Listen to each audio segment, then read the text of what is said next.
Good morning, and thanks to all the participants for joining this session of the Sustainability Open Day, where this webinar is the first event of the day. The Sustainability Open Day is an occasion to share CSR Europe activities and the importance of sharing experiences with peers and stakeholders to learn how to mitigate ESG impacts and implement sustainability strategy. As of this session, we decided to focus on one topic we see more and more companies busy with, which is measuring and reporting impact on natural capital. I'll give you some information about this session. First of all, the webinar is recorded for external purposes. You can mention this event on social media using the hashtag #SustainabilityOpenDay. During the session, you can use the chat to engage with speakers, making comments or questions. To learn more on CSR Europe activities, you can contact our colleague Emanuela Pisano at the email address ep@csreurope.org. Now I'll give you a brief overview of the agenda. After this introduction, we will have an overview of the European policy frameworks on biodiversity and ecosystem, with a focus on the Nature Restoration Law. We will hear from Maria Soraya Rodriguez Ramos, member of the European Parliament and shadow rapporteur of the Nature Restoration Law. After the first panel, we'll focus on the main challenges for companies and stakeholders in measuring and reporting impact on natural capital. We will hear from some members of the corporate sector, in particular Titan Cement, Philip Morris International, and Autostrade per l'Italia, but we'll also hear the perspective of other stakeholders engaged in this topic, in particular WWF. Then the second panel will focus on investor perspective on measuring and reporting impact on natural capital, and we will hear a representative from Société Générale and a representative from CDP. Then the webinar will be closed with a small Q&A. This session is hosted by Lorena Sorrentino, manager of the Markets and EU team, and me. Now I'll give the floor to Lorena. Thank you. Thank you, Cecilia, for this introduction, and welcome also from my side to this session. Thank you already to all the speakers that have joined us today, and also thanks to the sponsors of our Open Day again, so Autostrade per l'Italia, the Coca-Cola Company, Public Power Corporation, and SES Satellites. So, as mentioned by Cecilia, today we are going to discuss together and learn more about what are the challenges for companies, but also stakeholders when it comes to measuring and reporting on natural capital and its impacts, and specifically also on biodiversity. But before going into that, I wanted just to spend a few words about CSR Europe for maybe the ones in the audience that are not so familiar with our organizations. And I hope, yeah, the slides move. So yes, so perfect. So CSR Europe is the European business network for corporate sustainability and responsibility. And our network, as you can see on the slide, is composed by two types of members. So from one side, we have corporate members like the one that you see on the left-hand side of the slide. So corporates from different sectors, from automotive to ICT, from banking to the energy sector, but also from different geographies. So you see European companies as well as Asian parented ones, US parented ones, and so on. And also we can count on a strong network of national partner organizations, which are CSR networks like ourselves that operate at the national level, and you see them, you see their logos on the right-hand side of the slide, and we have, let's say, a representation in each European countries and a bit beyond. And through them, we can reach over 10,000 companies in Europe and beyond, also of different sizes, maybe even smaller, and so on. So the way that we work and we help companies, keeping in mind that our ultimate objective is to help companies better manage sustainability and better integrate sustainability in the way they do their business and they produce and deliver their goods and services, we work through this leadership model that you see on the slide, which is composed by 3 elements. So working on the foundations, so it's where we help companies with the basics, so how to better manage sustainability, how to better integrate in its work and activities. And we offer, for instance, activities like the one of today to share best practices, to learn from peers on what are some of the challenges and how to address them, but also we offer tailored improvement plans to help the specific company to overcome some of its specific challenges.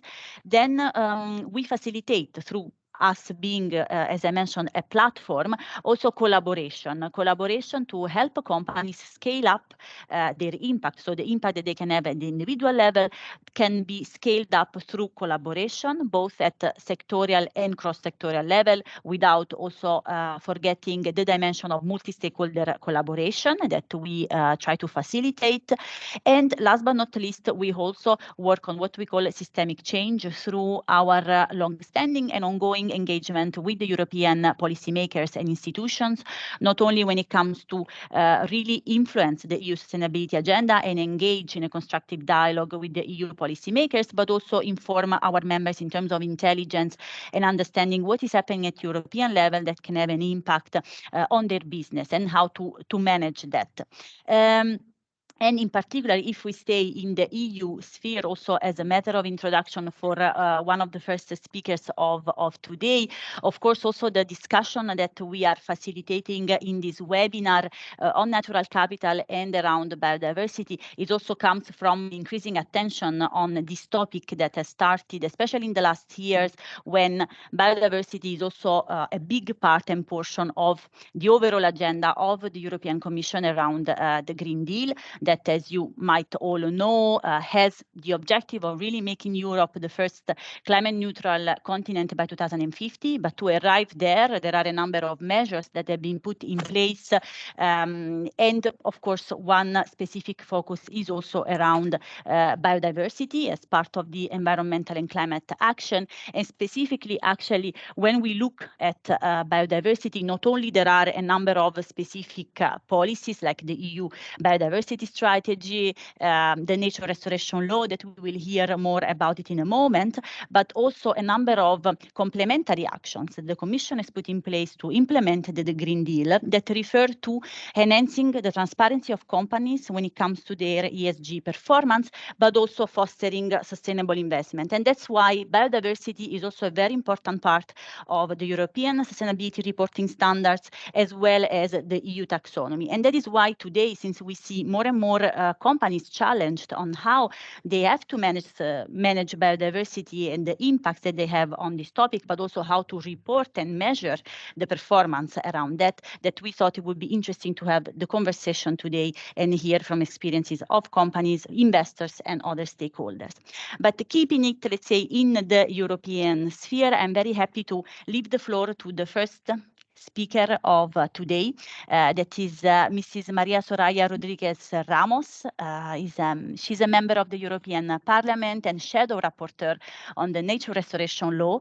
We are very happy and grateful for you to be here, so that the audience today can enjoy not only an update on the EU policy framework on biodiversity, but also specific information and updates on the Nature Restoration Law. So welcome, Mrs. Rodriguez Ramos, and you have the floor. Thank you. Thank you very much. Good morning, everyone. First of all, I want to thank Corporate Social Responsibility Europe for organizing the Sustainability Open Day and for inviting me to this panel on measuring and reporting impact on natural capital. I am happy to see that after many years of fighting, biodiversity is now at the top of the political and business agenda. The European Union has worked and is working very hard to address the twin challenges of the climate and biodiversity crisis. In fact, this mandate has been characterized by a broad climate ambition, the European Green Deal, the roadmap for making the EU economy sustainable by turning climate and environmental challenges into opportunities and making the transition just and inclusive for all. As a result, this is the Parliament that has legislated the most on environmental issues in the world. 34 legislative dossiers, increasing the Union's climate and environmental ambition, an ambition needed to address both crises. Climate change is a major driver of biodiversity erosion, and loss of biodiversity also accelerated climate change processes. This is why we cannot only put the focus on climate change and forget about biodiversity loss. This brings me to the initial part of my speech. How serious is the problem of ecosystem degradation, and why should we urgently act? In the European Union, 81% of protected habitats are in poor condition, with 36% deteriorating and only 9% improving. All European ecosystems are under increasing pressure and suffer from the impacts of climate change and other threats, such as nutrient pollution due the overuse of fertilizers and chemical inputs. Wetlands have shrunk by 50% since 1970. 84% of peatlands, key for capturing and storing carbon and filtering water, are in an unfavorable conservation status. In the past decade, 71% of fish and 60% of amphibian population have suffered a decline. And this is not only bad news for our nature, but also for the health of our citizens and the health for our economy. The European Environmental Agency has estimated that between 1980 and 2021, economy losses related to the extreme weather and climate events are estimated at around 560 billion euros. With this in mind, what is the European doing? The answer is clear. The EU committed in 2020 to bring nature back into our lives. This is the title of the EU Biodiversity Strategy, the roadmap to put Europe's biodiversity on a path to recovery by 2030, with over 100 specific actions and commitments ranging across several policy areas. As the flagship initiative, the strategy of biodiversity of this package, and to comply with our international obligations, the Commission presented the Nature Restoration Law, the first ever legal requirement for large-scale nature restoration, with two headline targets: the restoration of 30% of ecosystems in bad condition by 2030, and all ecosystems in need of restoration by 2050. To achieve this proposed law has a number of concrete targets. Targets based on existing legislation on terrestrial, coastal, and marine ecosystems to improve biodiverse habitats and bring back species population. Reversing the decline of pollinator populations by 2030. When it comes to forests, the law would require member states to increase the biodiversity by achieving an increasing trend in a number of indicators. As for our ecosystem, which hosts 75% of the population in the EU, the law clearly acknowledges the importance of bringing back nature to cities. It also aims to improve river connectivity on at least 25,000 kilometers of rivers by 2030. As the head of a negotiation from my political group, Renew Europe, this legislation has not been easy from a political point of view. We have faced a strong opposition in the European Parliament, but we managed to adopt our position, the position of the European Parliament, and now we are in negotiations with the Council.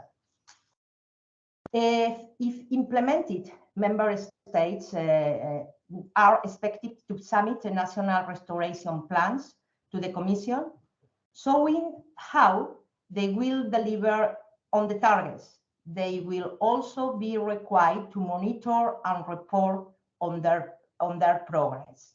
Therefore, monitoring and quantifying natural capital is at the core of the regulation.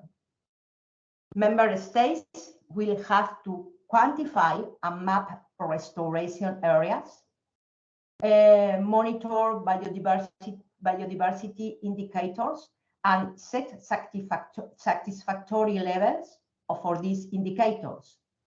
They will have to fill their data gaps regarding to a state of their nature, which will be a great effort to some countries, which has fragmented data on the condition of its ecosystems. Having an European framework of the state of nature brings significant opportunities. It offers a framework for innovation and investment in green technologies, sustainable agriculture, and eco-friendly infrastructure.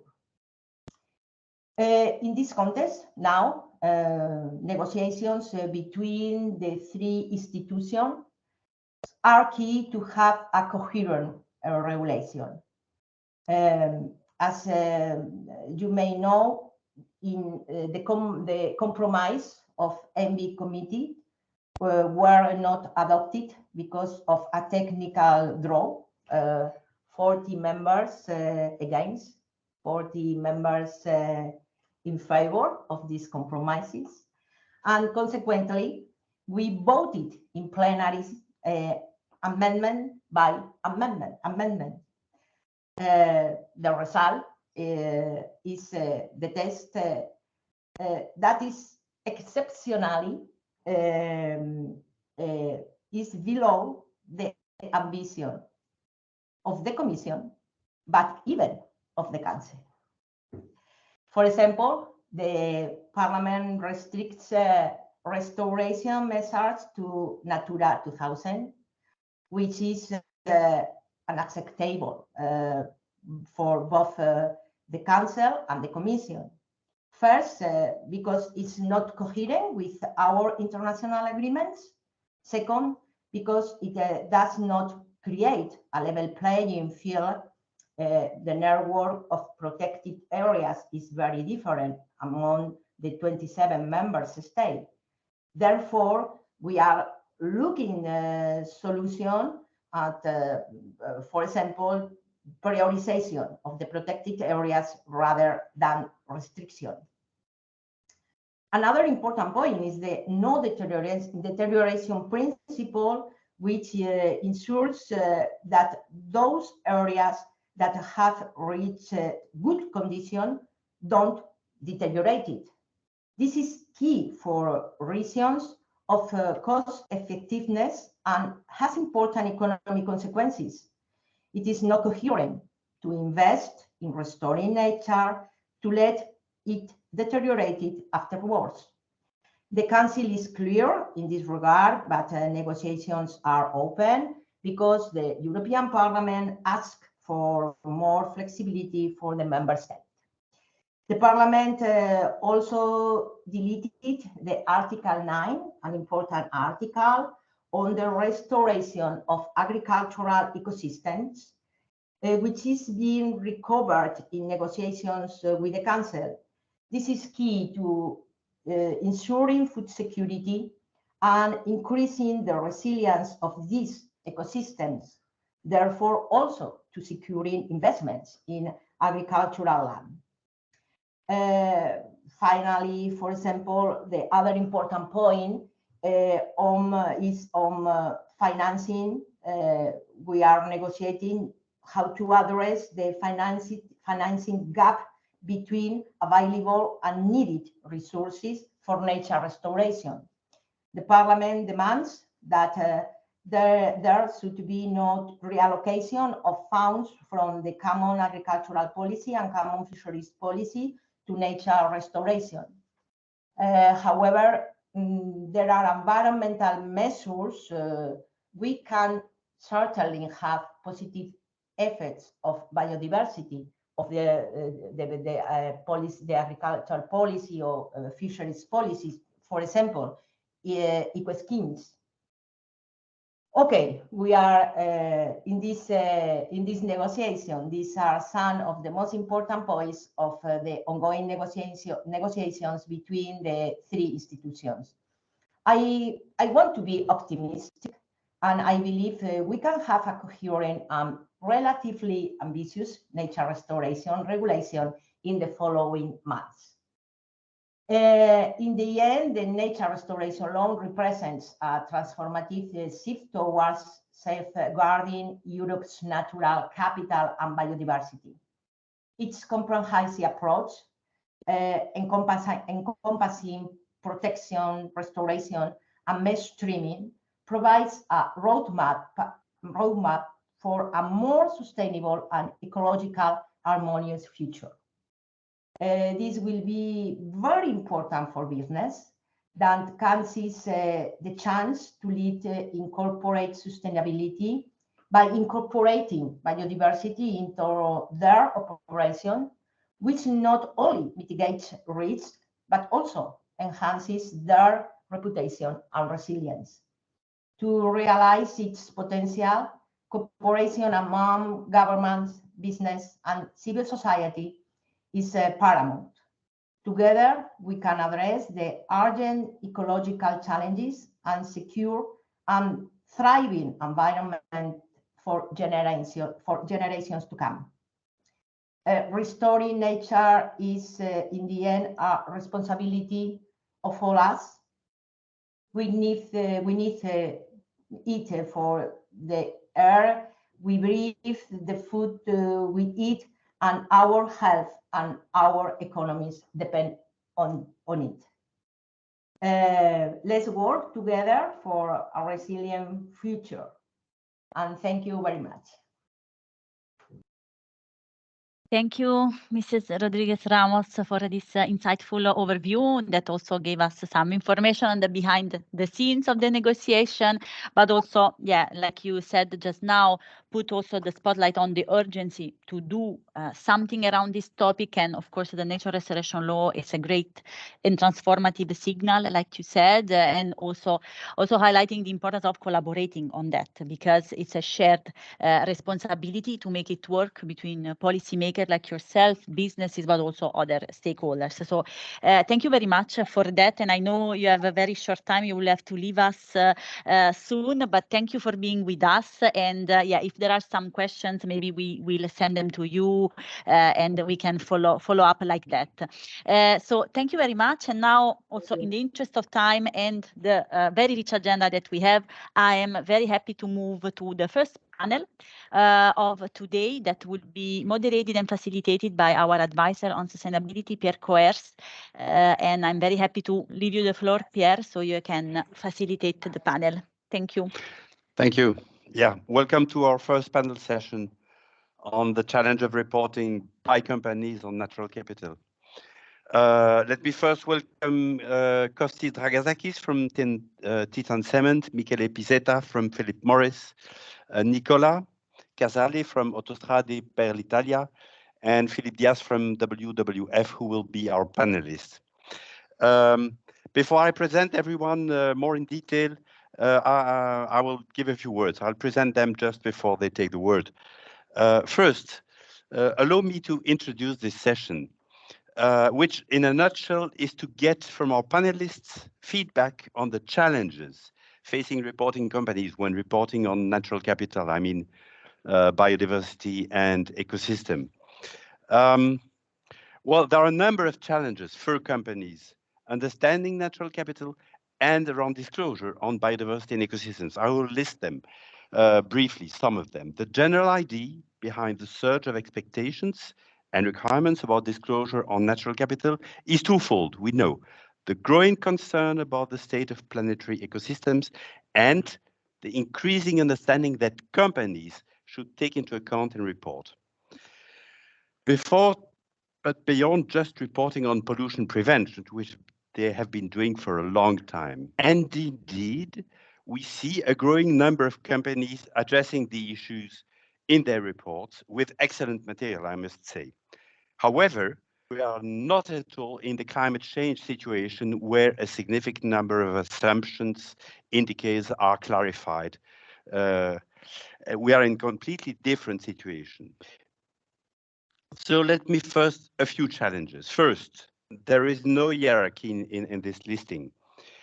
There is no unique way of measuring the natural capital, which is by definition complex and composite, multifactorial, and probably for these reasons, of course, there is no standardized unified metrics.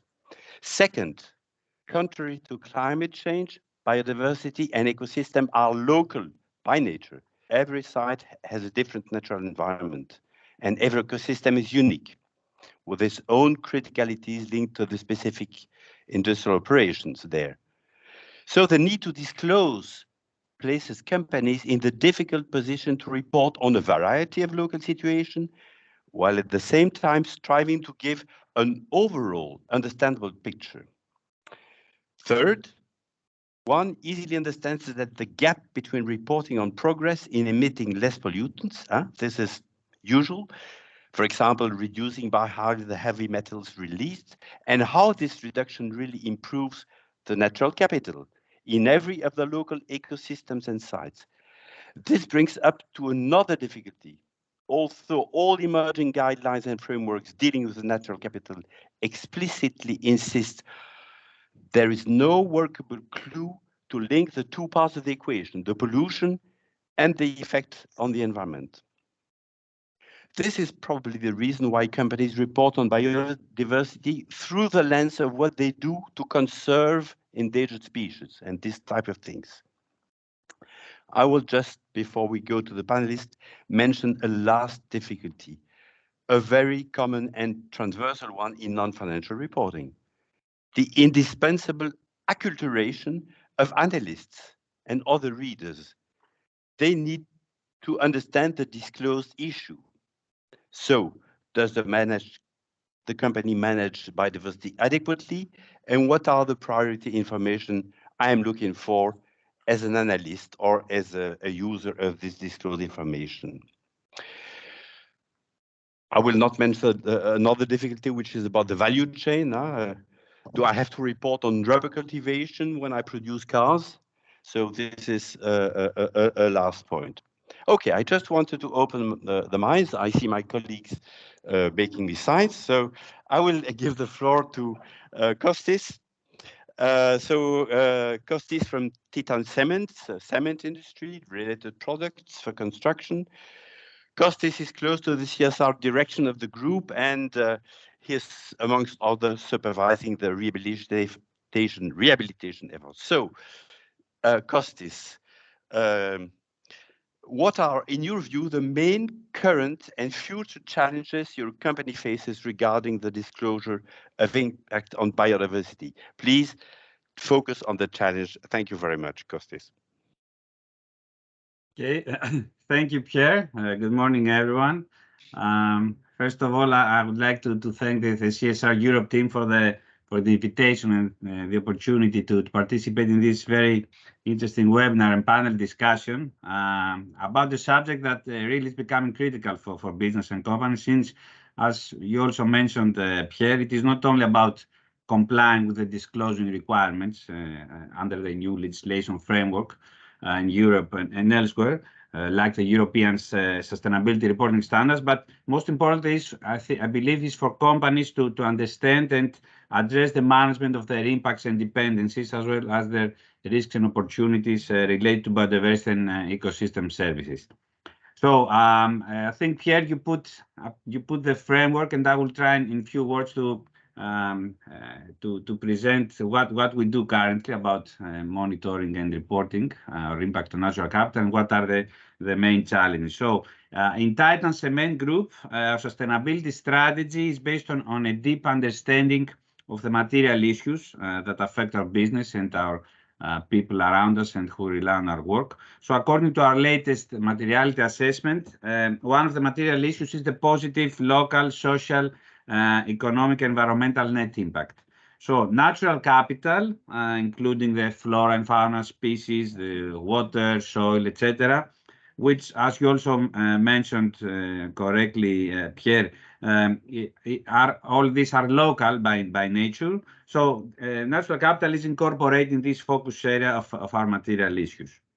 Now, regarding the measurement of our impacts on natural capital, the impacts of our operations on biodiversity are assessed through the process we have with environmental impact assessment, or by other biodiversity baseline studies that we make for each site and activity at local level, in line also with the respective legislation requirements. So based on these assessments, the appropriate action plans are developed and implemented for the mitigation of these impacts. Another tool we use is also the Integrated Biodiversity Assessment tool, the IBAT, with which we identify the sites of high biodiversity value and develop the respective site-specific biodiversity management plans. But here lies one of the, I would say, the challenges we have, since this kind of impact assessment and management plans often do not define specific and measurable biodiversity metrics, either because all these naturally related features are quite complex, or because we don't have the appropriate tools or methodologies that can be commonly, I would say, applied to quantify these impacts. And even if we manage to develop some metrics for biodiversity and ecosystem services, due to the local nature of these features, they are site-specific and cannot be easily aggregated at the corporate level. And on top of that, it is also difficult to link and correlate the different aspects of natural capital. I said before, it's about animals, water, and species, and everything. So as finally to come up with a single metric. Inevitably, our reporting has similar challenges, since our disclosure data refers to our performance that is measured through KPIs that are in line with sectoral guidelines we have from the Global Cement and Concrete Association. But these KPIs, which are linked also to ESG targets we set in our group, are mainly related to the actions for the biodiversity management, and not so much focusing on specific metrics about the impacts on natural capital.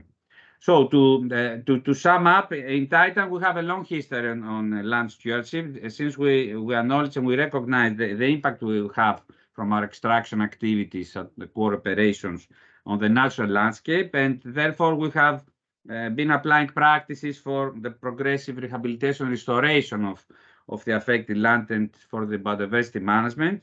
However, we now recognize that the necessity to make further steps and meet the expectations of our stakeholders, and also to respond to these new requirements, as you explained in your introduction, like the CDB post-2020 Global Biodiversity Framework, or the EU Biodiversity Strategy, the taxonomy, the new restoration law, and the sustainability reporting standards. So the main challenges we have are the lack of tools and methodologies to calculate our impact on natural capital with specific measurable metrics, and most importantly, how to integrate this at the corporate level, considering the nature of our activities that involves a large portfolio of sites all around the world.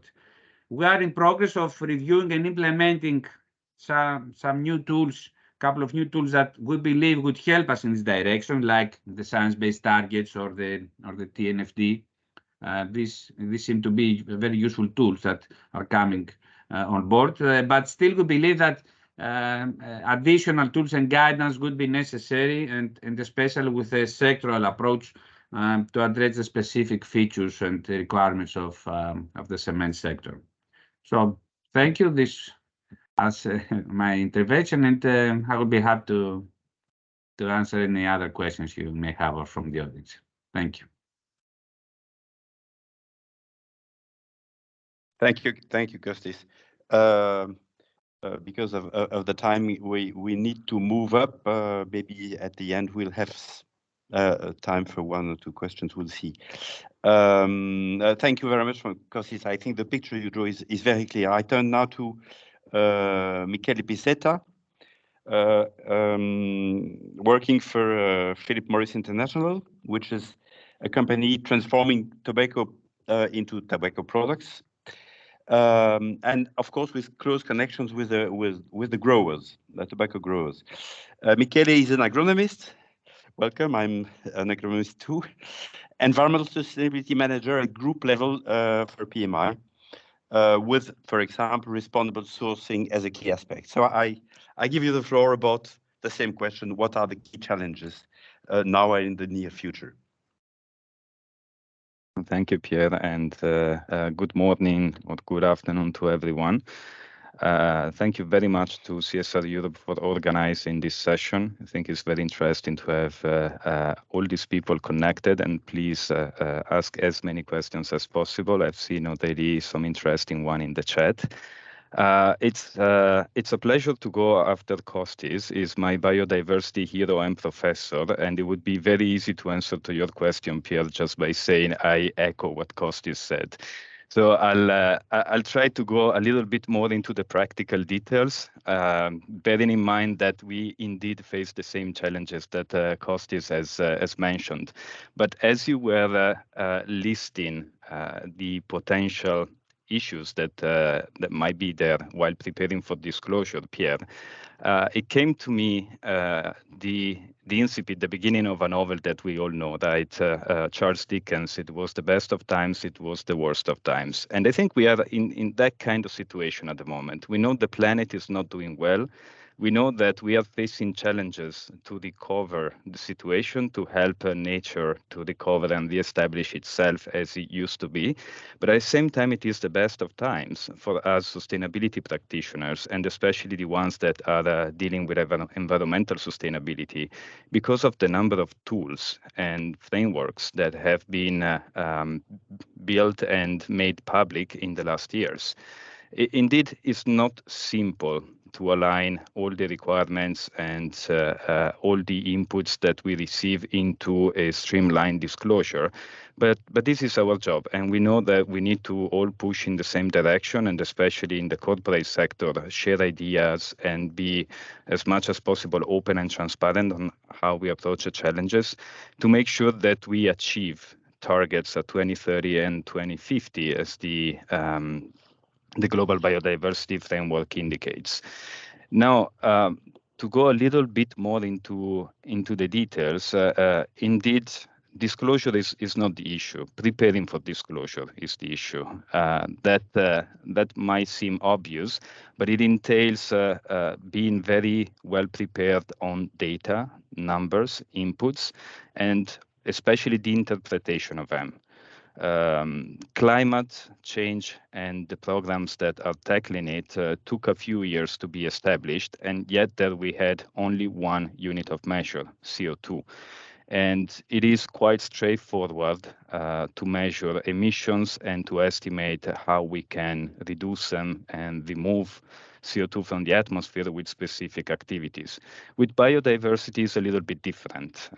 Biological diversity entails indeed diversity, and there could not be one single indicator to measure all that diversity. We would be simplifying way too much.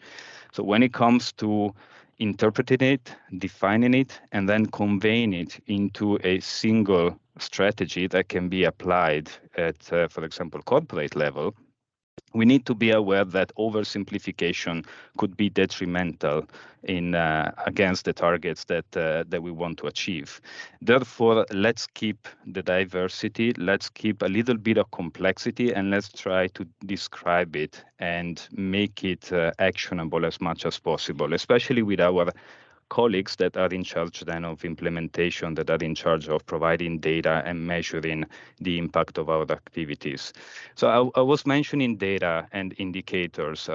When it comes to us, we indeed we start from a materiality assessment like ESRS or TNFD prescribe.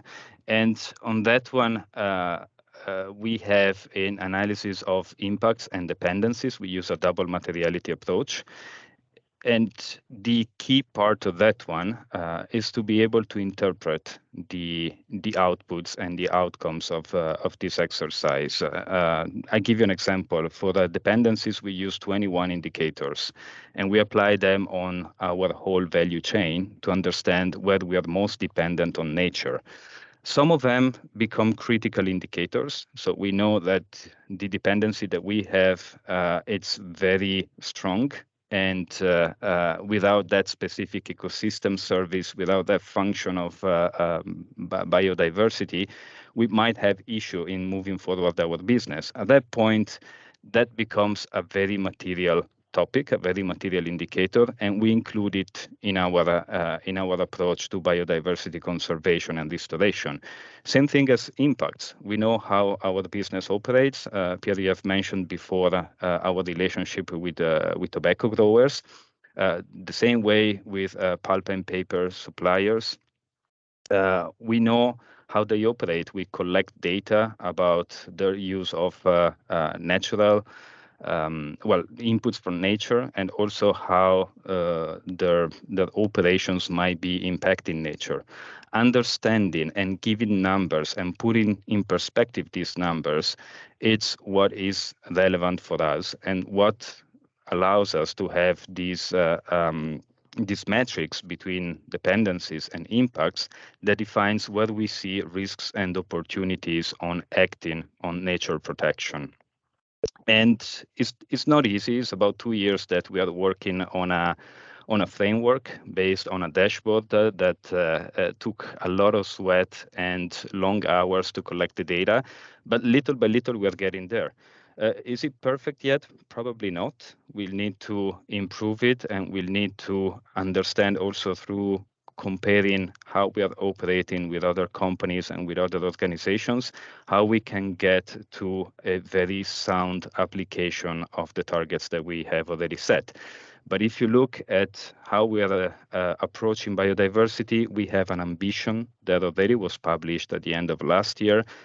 We want to have no net loss on natural ecosystems that are connected to our value chain. We give ourselves 10 years to get there through understanding, through common actions, through engagement with stakeholders, and then especially indigenous communities that, as we know, are the real environmental stewards on biodiversity. And then we want to contribute as much as possible. And also estimating how a company can contribute, it's key and also a little bit tricky. And there I second once again Kostis on the fact that standards are really important. SBTN, the Science-Based Targets on Nature, are key to understand how to all push in the same direction. ESRS, TNFD, they're great tools not only for reporting, but to understand if our strategies are aligned with what is perceived to be the most important way to operate and protect nature. And then once again, tools. There is really a wide availability of open access tools today. I see Philippe here. We make wide use of WWF Risk Filter. It's an amazing tool to have an understanding of site-specific nature issues. We use a lot more. I think the interaction between these tools, it's really, really important and crucial to be able to understand and interpret biodiversity in the best possible way.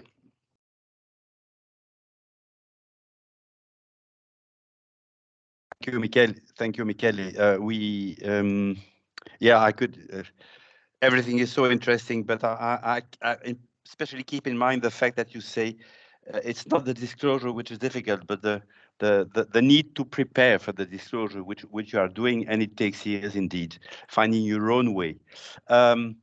Sorry, we have to finish at past, so I will leave the floor to Nicola Casale. Please be as concise as possible. Nicola Casale is working for Autostrade per l'Italia, as I said, which is a company constructing, managing, and exploiting motorways. Nicola is in charge of managing the group's environmental initiatives, and he's also, by the way, mobility manager for the company. Please, Nicola, same question, of course. What are the key challenges? Good morning to everyone. Thanks, Pierre, for the questions. So, as the other speaker said, we are working on a big challenge. But which are the critical points, in my opinion, to measure and report about natural capital? On premise, we have to say that the attention of media and the corporations was focused on carbon footprint in the last years. If you read the sustainability reports of the most important corporation in Europe, you'll find a lot of information, data, KPI in the sustainability reports, but really few information about biodiversity. I think that, first of all, there is a difficulty to find an expert of natural capital, like biologists, ethologists, geologists, in the organization chart of a corporation. So you have to find a good counselor to help you about this important topic. Another point is that there wasn't a specific framework to help companies to report about natural capital until nowadays. As we know, to report about carbon footprint, you have SBTi, you have CDP, okay, but for report about biodiversity, now we have CDP forest, we have SBTN. In September was born Task Force for Natural Disclosure, but these framework are available now, not some month or years ago. Another point is that the identification of natural capital KPI is more difficult in respect of other environmental pillars. I mean, the fuel consumption, the waste consumption, the water consumption are strictly connected with the bookkeeping. So it's more simple to collection data. If we talk about biodiversity, the KPI of biodiversity are not connected with bookkeeping. So there is not a marked path. Every company, I think now, have to discover its own. If we talk about Autostrade per l'Italia, we know that Italian territory is characterized by a heritage among the most significant in Europe in terms of flora and fauna biodiversity. Our network manage more than 3,000 kilometers of extension across this area characterized by many elements of biodiversity, mountain areas, natural park, hills. So we did an analysis to understand the main impact of biodiversity, and we found two different kind of impact. First of all, about the infrastructure projects after management of motorway network. In relation to the infrastructure projects, the commitment of Autostrade per l'Italia is to request the Envision certification for the major projects.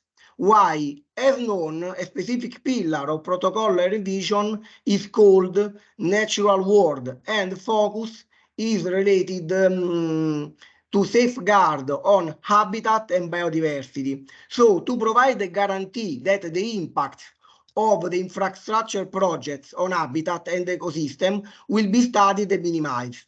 In addition, in 2022, we have an internal guidelines based on Envision for use on a set of construction sites in order to monitor and reduce their local impact.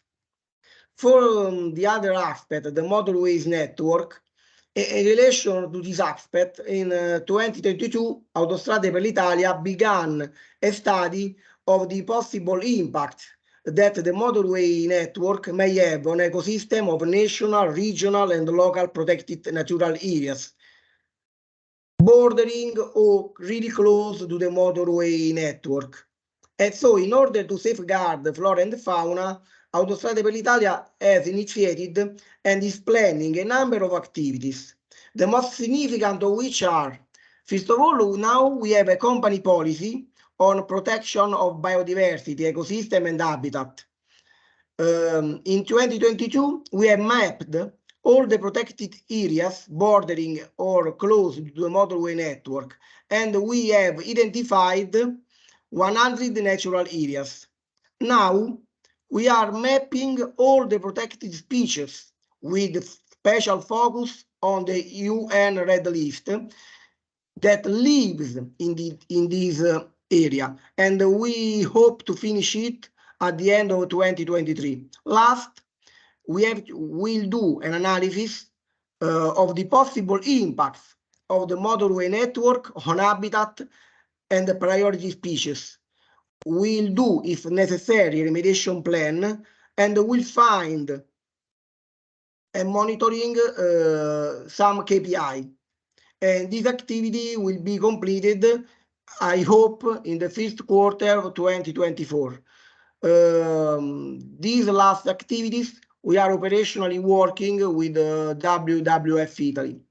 So first to say thank you all for your attention. As I said to the organization, unlikely I have to leave for a familiar issue. So thank you very much for this opportunity. I finished.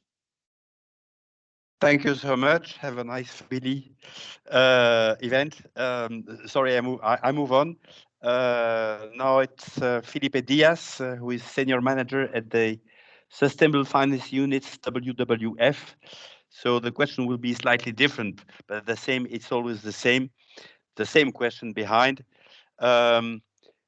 You are used to use tools, measuring tools. Which tool would you recommend to companies? And at the same time, this question of site-specific measurement and the tension with corporate reporting, maybe you would have a comment on this as well. Felipe, the word is yours.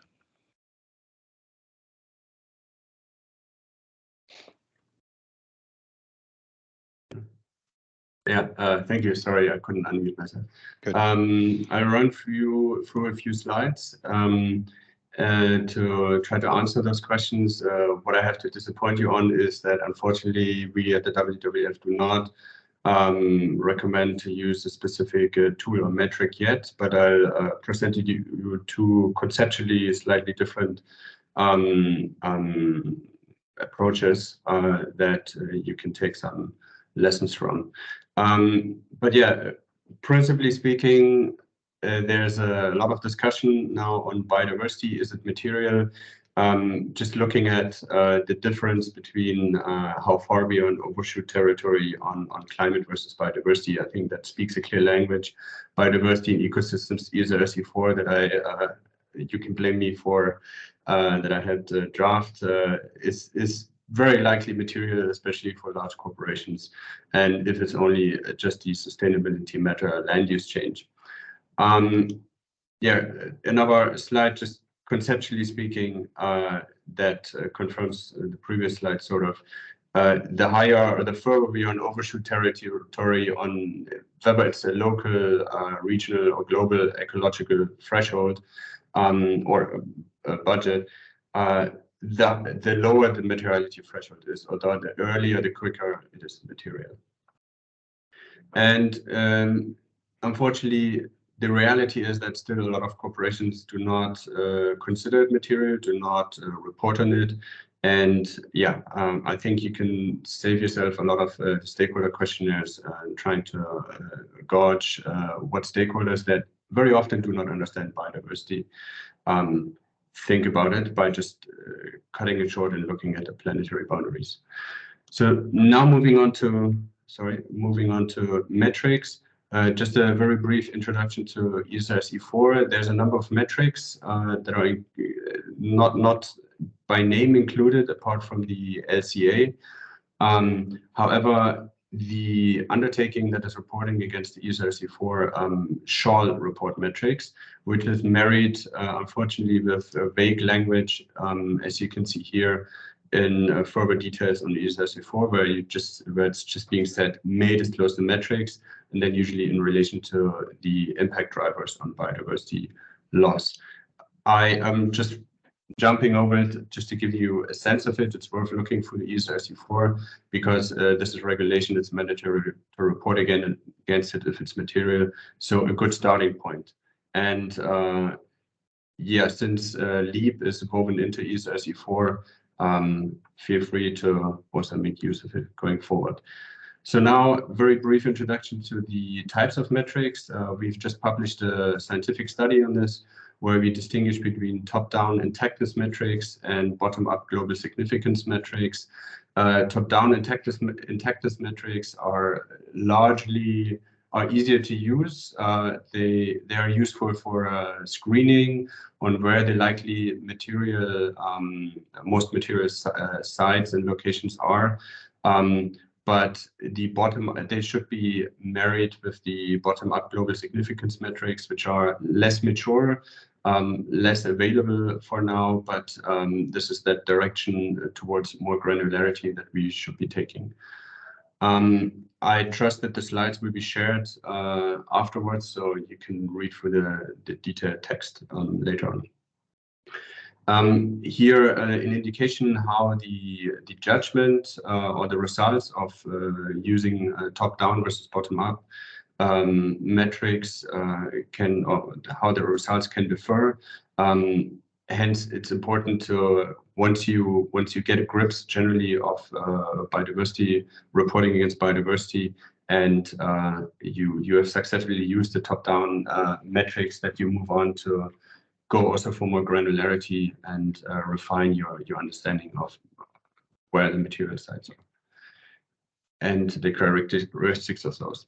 Examples of top-down metrics are the mean species abundance metric, PDF, potentially disappeared fractions, what was already mentioned and used a lot, apparently the biodiversity risk filter from the WWF, and a number of footprinting tools. Like I said, rather mature, but going forward, if we really want to improve nature at the local scale where it matters, is our different types of metrics that look more from the bottom up, which are global persistence scores, for example, which has a very limited scope, or has been only tried, and the Brazilians are out of this far. But a more popular tool or more well-known tool is the STAR, species threat abatement and restoration metric. Okay, 2 slides here trying to answer, the question on whether location specificity is critical. I would say clearly yes. If you look at GRI, the draft biodiversity standard, it is mentioned. If you look at TNFD, it is mentioned that they are asking for location-specific data. NGFS is highlighting the relevancy of it. And also the ESRS to an extent, although I have to admit that we lost the discussion with an EFRAG of making it also location specific due to the arguments I couldn't really understand. But anyway, that was the result. And in EFRAG in the ESRS E4, it's a number of times it's called may disclose. So yeah, wrapping this up, there's no silver bullet towards reporting on biodiversity in ecosystems, towards identifying useful relevant metrics. Nature is complex and hence likely also reporting against it. Yeah, thank you.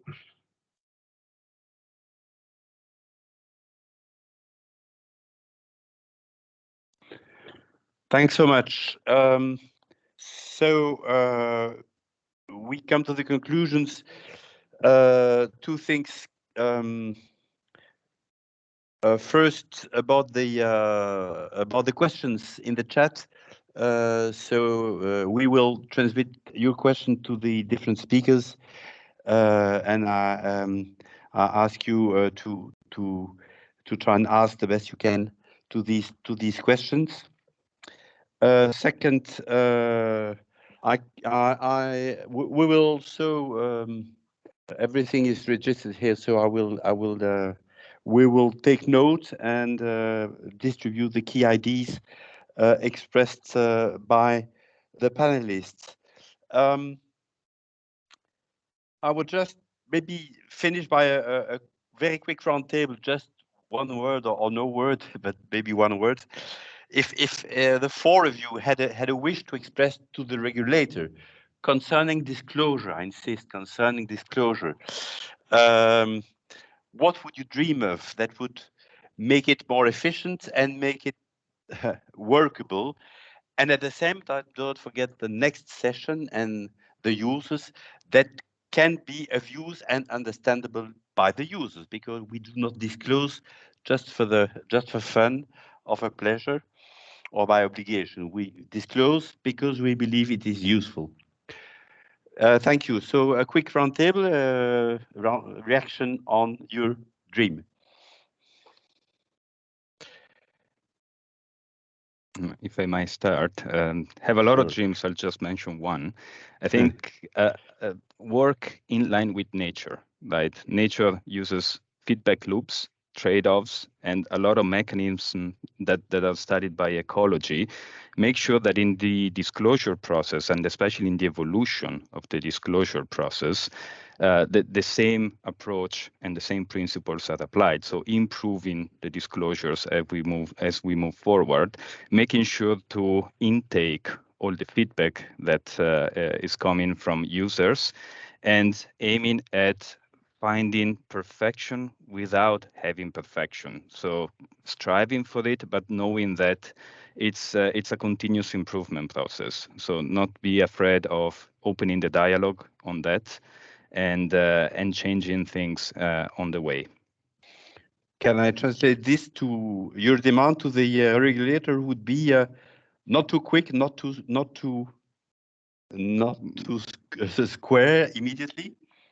Well, saying that I have a demand for the regulators is a little bit too much. This is just my opinion and my feedback, but it's just never leave the pressure on what you're doing. They're doing a great job, and it's very helpful for us sustainability practitioners, because now we are having tools, we're having frameworks. It's much easier to convey the message and to operate based on references, continue to do so, and adopt the same approach that nature has on its own. Thank you. Shall I go? Sure. Yeah, very briefly, I think there has been a lot of funding and attention towards climate. Like I showed with regards to the planetary boundary, we are in so much further overshoot on the biosphere. So we need funding for scenarios, for tools. They don't fall from the sky. And also there needs to be a lot of attention on capacity building. There's a lot of webinars, short certificates, but they're not enough. There's a good contact of mine who coined the term greenwashing of competency, or where you just say, you know, sustainability, you know, biodiversity, but you know, this is not really the case. Hence, to governments, regulators, or more, support for academia, or focus on academia to actually upskill people, train people, that we need to write the reports, understand what biodiversity is, do the materiality assessment, and also assure the data, and obviously act on that information. Thank you, Felipe. Support on knowing, understanding. Costis, maybe? Yes, if I may reflect, wishful thinking. I believe that I mean what regulators should not, you know, first of all to have an alignment. I mean, I can see that it is coming. I mean, the directives with some other tools, TNFT and SPTN. I mean, to have some kind of alignment, not to have different requirements and different objectives. So all this somehow need to work together and have an alignment. And also for regulators, they should not seek, you know, from business and companies to collect and disclose exhausting and very detailed data on biodiversity that companies may not be, you know, possible or effectively respond at the corporate level. I mean, saying again, considering the large portfolio that we may have in different areas of the world, and considering the local perspective of these impacts and nature. So somehow we need to identify some smart metrics that really add value and would demonstrate the contribution of business to achieve the global biodiversity goals and targets. Thank you, Costis. So we come now to the end of this roundtable. I think we've got companies and interveners from different sectors. So I think it was indeed very rich and convergent at the same time. So thank you so much. And again, I'll try to capture this in writing. So now we've had the producer perspective, and now we move to the user perspective. How is this information eventually used or can be used? I give the floor to Michel, who will animate this. So thank you, Pierre. So I have the chance to moderate the second panel. And of course, you are the supplier. And now I am discussing with the customer. And you will see that it's not so evident. And so we will discuss that. I have the pleasure first to explain that the lady Arena is not able to participate to a last-minute commitment. We have the chance to have Deborah from Société Générale, and we have the chance to have Jérôme from CDP. And I will, of course, give a little bit more information of their marvelous expertise when I will give them the word. So on my background, could I say I participate several times to Financial Roadshow. And frankly speaking, I never heard a question concerning biodiversity, at least ex ante. Of course, remember oil slick, and after ex post, we heard something for certain mines when there was an accident. I heard question, but no. Things are slowly, there is an evolution, could I say, because when I'm discussing with private banker, the they are asking certain questions. For instance, for pulp and papers, they are asking concerning deforestation. For mining, they are asking risk approach concerning the development of certain mines. But okay, it's not a large evolution, it's only specific. On the other side, you heard the first panel, it's really complex. It's difficult for a company. It's a burden for the company to give all this information because at the same time, they have to give local and global information. At the same time, they have to give their impact on the world, but also the impact of biodiversity on their activities. And it's difficult to consolidate. You have not this famous CO2 proxy. You have nothing. So there is, as explained, no silver bullet. So I think it's important for Deborah and for Jérôme, which are your priorities? Is it the processes? Is it the strategy? Do you want signals, weak signals? Do you want indicators? And last question, a little bit provocative, if you time to address this problem. So, Deborah, you are coming from Société Générale. You are working, could I say, in the field of sustainability, but you are an expert in biodiversity. So, could you address this question? Which are your priorities? And sorry for asking that. As Société Générale, the time to study this incredible amount of information that you will get. Thank you. Deborah, the floor is yours. Thank you, Michel, and thanks again to CSR for inviting me to this very interesting webinar. So regarding your question, so I'm part of the Global Markets division, so I will focus on this specific department. But more globally, Société Générale is fully committed to supporting the financial sector in halting and reversing biodiversity loss, conscious of the urgency to act, as well as the importance of the topic to our clients and other stakeholders. So in the Global Markets department at Société Générale, we notably offer to our clients structured products whose performance is linked to the one of an underlying index. And in January of this year, we launched a biodiversity index where we apply traditional exclusion filters like a normative or sectoral exclusion.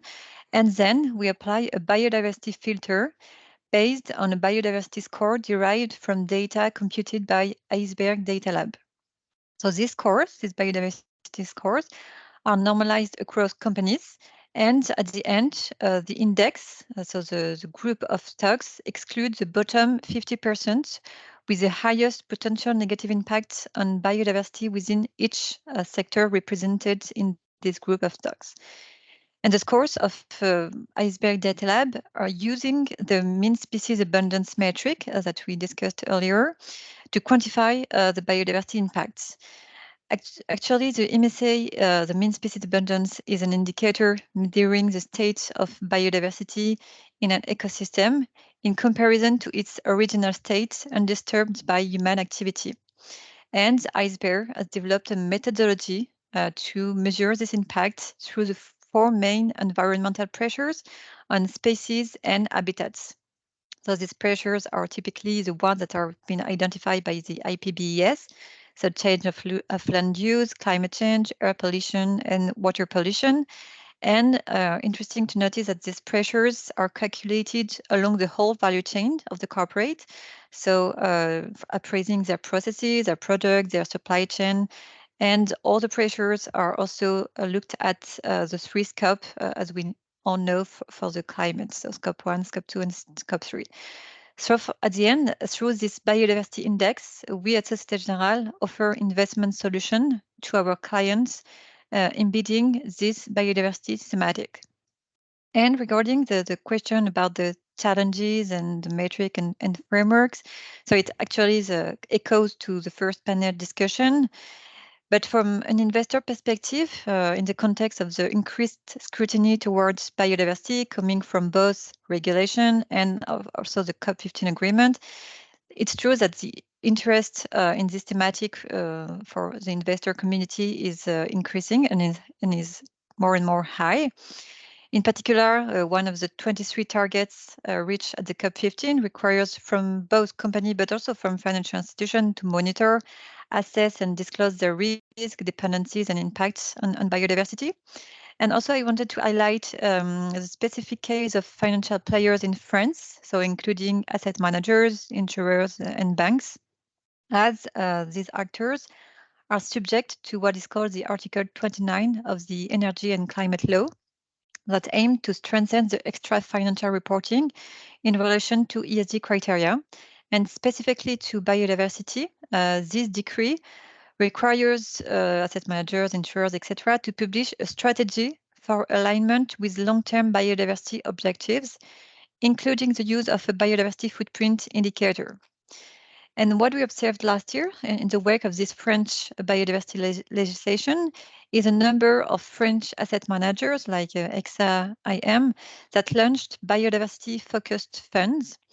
And it's really interesting to notice that with the current state of development around biodiversity metrics, there is a kind of consensus towards the use of two main metrics across the current investable offering for biodiversity. And this is not only true for France, but also for Europe. And the first common metric we have observed for this biodiversity-focused fund is the MSA, so the mean species abundance, where the strategy is to select company with lower negative impacts on biodiversity.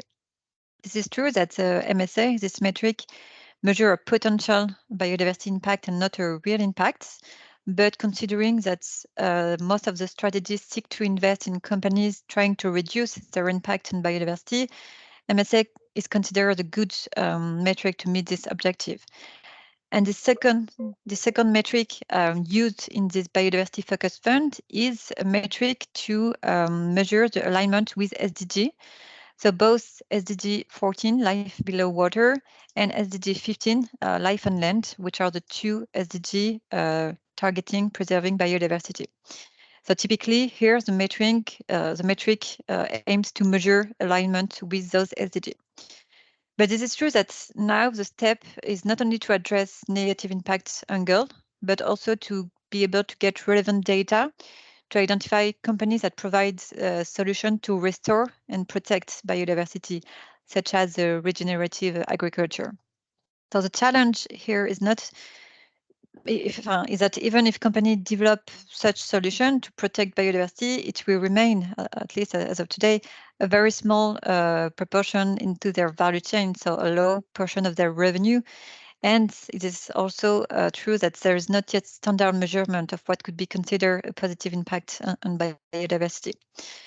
So improvement disclosure with the adoption of TNFD framework, we discussed it earlier, will help for sure investor community to understand the long-tailed risk of biodiversity loss and damages to ecosystem services.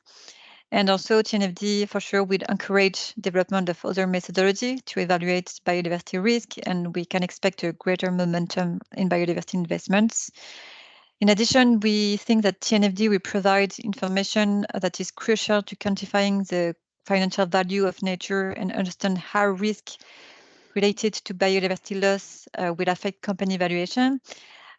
From this investor perspective, I also wanted to highlight that the biodiversity risk pricing mechanism is complex and it will evolve over time, but several studies have already showed that biodiversity-related risk affect company valuation. For instance, we saw that the Swiss Finance Institute showed that the risk premium investors have demanded on stock of companies with larger biodiversity footprint has risen in the past 2 years. So for sure, to conclude, the story of biodiversity investment will evolve with progress in disclosure and with more standardized framework. Okay, thank you very much. Really impressed by what you explained. A very short question. What is the percentage of information that you get? Because reading many reports for different purposes, okay, really, frankly speaking, if I find 25% of the information you need for your filter, that's great. So if you the magic, the silver bullet to get everything you need, I'm sorry to ask you. Or the silver bullet, it's maybe CDP, but okay, we will listen that just after. Okay. Yeah, but as you just mentioned, there is a real gap into what we would need to measure a proper biodiversity impact. But to fill this gap, that's why we're using what is available as of today, like the MSA metric, because it's a modelization, and we can use the turnover of the company. That's why that's what Iceberg is doing, or other data provider, and transforming this measure of turnovers into consumption of commodity, and then transforming into pressure on biodiversity, and then into impact on biodiversity. So it remains a modelization. And this is how we could fill the gap around the real impact that companies are not disclosing yet. But I hope, and it's for sure, with TNFD and other framework, we will see more and more disclosure from company, and we will help to, so that will help to meet the gap we are discussing. Okay, thank you very much. And so for the floor is for Jérôme and CDP. So CDP is well known for the work on climate, for the work on supply chain, on water and like that. So now the work on biodiversity, we heard that it's difficult for the companies to give all the information. I suppose that you are improving year after year the questionnaire. So the questionnaire, I remember when to fill this kind of questionnaire, it was so heavy for climate. So I suppose that for biodiversity, it's 10 times more heavy because we have to be really local. And I remember the first time you asked for having the location of all the plants for the climate, it was already difficult for us. So I think that for biodiversity, you are helping the company to give you. At the same time, I think that your job is really important to give a kind of first image, a first indicator concerning the expectation for investor. Is this company going in the right way, knowing, of course, that the problem in biodiversity, that an accident could arrive next year, next day. So, Jérôme, the floor is yours. Thank you. Good morning, Michel. Thank you for the invitation. So first of all, I guess in the webinar today, most of you in the event will know CDP as a platform for disclosure, and most of you will know that the disclosure is made for the data users. The reason we collect data is then to give it back to financial institutions. And that's my part. So that's the department I'm working in. I'm not working with disclosure organization. I'm not in charge of explaining the questionnaire, but I'm in charge of the relationship with financial institutions. So we are supported, the NGO is supported by a network of about 750 financial institutions in the world. And personally, in my role every day, I'm accompanying about 100 financial institutions in Europe, making sense of the data that has been reported via CDP from thousands of companies. Now, that being said, as you rightly mentioned, Michel, we are known for the climate questionnaire, but I think most of the people in the audience will know that we also collect data on water and deforestation since 2010, 2011. So this is actually, yeah, we have over a decade of experience on issues related to natural capital. Now, to come back to your initial question regarding the priorities for investors, I think what we realize on our side is that there is a gap currently in terms of maturity between what investors and financial institutions report on nature versus what they do on climate. So we've published a report that I will put in the chat analyzing the responses of financial institutions to CDP. We have a fair sample of more than 500 financial institutions disclosing to CDP, including their disclosure on nature topics. And so the maturity is not there yet, but we see some financial institutions leading the pack, and that's something that is good to see. In terms of priorities, we'd like to see as an NGO and also as as a support for financial institutions is to get started. starting with materiality assessment in the portfolios is an important step. And I think that's very linked to what Deborah talked about, using proxies to check, what sectors have for dependencies and impacts. It's an important step. But then, of course, once you've done that, you haven't assessed what are the practices of the company. So we'll talk about this maybe in a future question. But it's the first materiality assessment for an investor is an important first step. And it will lead them to then look into more depth to other topics like deforestation, water issues, biodiversity as a whole. And then TNFD will provide obviously important tools for them to guide them, and notably the LEAP approach. So that's one. Getting started is one of the priority. The other one is obviously comply with regulation. Deborah mentioned in France the energy climate law, who ask investors to report on biodiversity. There are similar regulatory pressure nationally, and of course, there's also the European regulation pressure. So we had Maria earlier talking about this. Not specifically, she didn't talk specifically about financial institutions, but I can remind the audience that European investors have an obligation to report on principal adverse indicators within the SFDR, the Sustainable Finance Disclosure Regulations. So they are looking for data points that they were not looking for before. And they will have to report on this to justify that their funds are, so to say, green. They are called Article 8 funds or Article 9 funds. They have to justify the greenness of the fund with some adverse indicators. So these two are the main priorities: getting started and comply with regulations. Now, Michel, I don't know, you want me to get into challenges or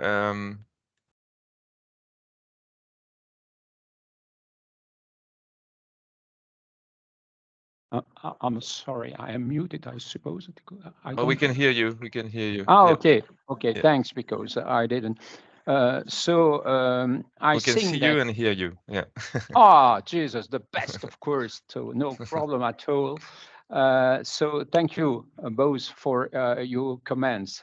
And I think that the user, the suppliers, the companies are waiting for your priorities. At the same time, they are looking for tools. So if you could work and continue to work with other organizations, of course, like SASB, GRI, and things like that, to simplify a little bit the approach, I think that it could be the right approach. And discussing with investors, they have a big problem to qualify for Article 9. I don't know what is your point of view, because they have a lack of information.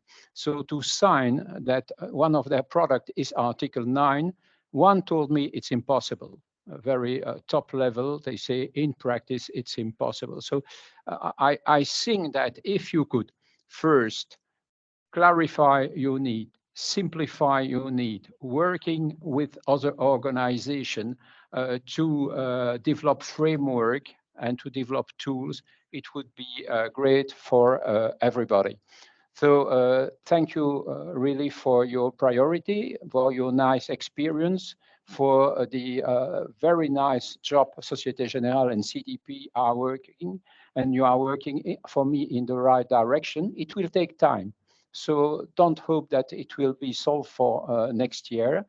Sorry for the companies, but it will take time. And the first is to develop a strategy and to address the impact on biodiversity and the impact of biodiversity of them. I discussed 1 week ago with agribusiness, and it's incredible what they will suffer in the near future concerning cafe, cacao, and things like that, corn, due to the biodiversity evolution. So thank you very much, and sorry, I give the floor now to Lorena. Thank you. Thank you, Michelle, and thank you to all the speakers of this panel and the previous one for their rich interventions. Now, of course, in the interest of time, since you know that it's a full open day of webinars, we have to move on already to the conclusions for today. But as mentioned before, we have seen and gathered your question, and we will share them also with the speakers. And in the follow-up, we will try maybe to address some of the points if relevant in the follow-up material and exchanges. So I think, the conversation today was very rich. We started indeed from an overview of the European policy framework that is evolving around biodiversity, and I will quote Michele, so maybe we can also conclude the session thinking that maybe this is the worst of time and the best of time. So quoting Michele, quoting Dickens, because indeed we all know the situation around nature is critical. There is a need to act upon it from all stakeholders involved, but is also the best of time for all the tools and already some of the efforts that are in place. As mentioned just now by Michelle, it will take time because, as we heard from the panel of the companies, there are a number of challenges still ongoing between quantifying the impacts, integrating them, also especially at corporate level, and preparing for the disclosure exercise, especially if we speak about measuring and reporting on impacts. So, and also hearing the perspective of investors like Société Générale and stakeholders like WWF, but also CDP, I think was also very important to also fill the picture also on a number of tools that exist and a number of activities that are already put in place that can help companies and investors advancing on this agenda. So just to conclude, also from CSR Europe side, so what we facilitated today is an example of the activities that we do at CSR Europe to facilitate exchange and learning of practices between peers and business practitioners.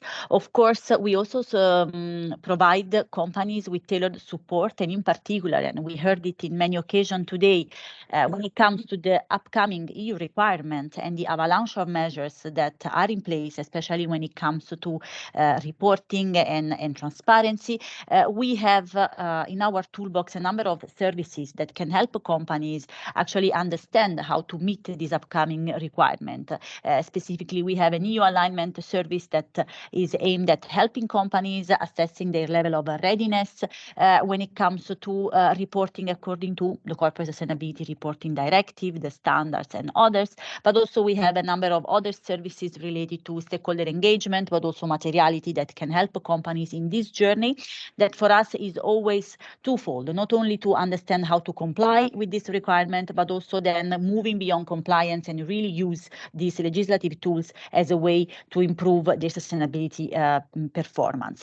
And also we offer for companies that are our members, but also non-members, also trainings when it comes to just for the intelligence, also understand what is happening and train sustainability professionals, but also companies and departments of companies that want to learn more about the policy framework. Also, I want to mention an opportunity that we currently have open for companies that want to test and have a taste of CSR Europe membership and offer with a trial membership that is limited in number. We are offering only 10 trials that are available, and the request should happen quite fast, so by the 20th of October. But it's an opportunity for companies that would like to join our network to get a sneak peek in the next 3 months and access a number of activities that you see also listed on the slide when it comes to atelier, workshop, but also EU issue insights. So please contact also our colleague Manuela Pisano if you are interested to access this opportunity. Also at the general level, if you want to learn more our activities, you can also use here the QR code on the slide and we can book a quick call with us. But also I wanted to remind you indeed that this is a Sustainability Open Day, so this is not the only event that we have planned for you. So actually just after a small break at 11:30 we will have the next session hosted by some of our colleagues that will focus on unlocking impact start with supply chain due diligence, and then after lunch at 2, we have also another session that will focus on STEM skills and the work that one of our collaborative platform is implementing, and we have a session named Together for STEM Virtual Innovation Camp. So you are all interested in joining these subsequent sessions if you are interested in, and of course we have in the pipeline a number of activities for our members and for the ones that would like to join the trial in the next months. Also one last effort, if you have time, in this break between now and the next session, also if you want to provide us your feedback about the session, please compile our survey. You can access it through the QR code on the slide. I also would like to take the opportunity again to thank our sponsors of the day, Autostrade per l'Italia, Coca-Cola, PPC and SCS Satellite, but also I would like to thank once again all the speakers of the day, our moderators, but also all the colleagues, and in particular Cecilia that coordinated the implementation of this session. So thank you for the support, and thank you also to all of you for being with us today. So we hope you enjoyed the session and you will stay with us for the rest of the day. Thank you very much, and we wish you a nice continuation. Bye.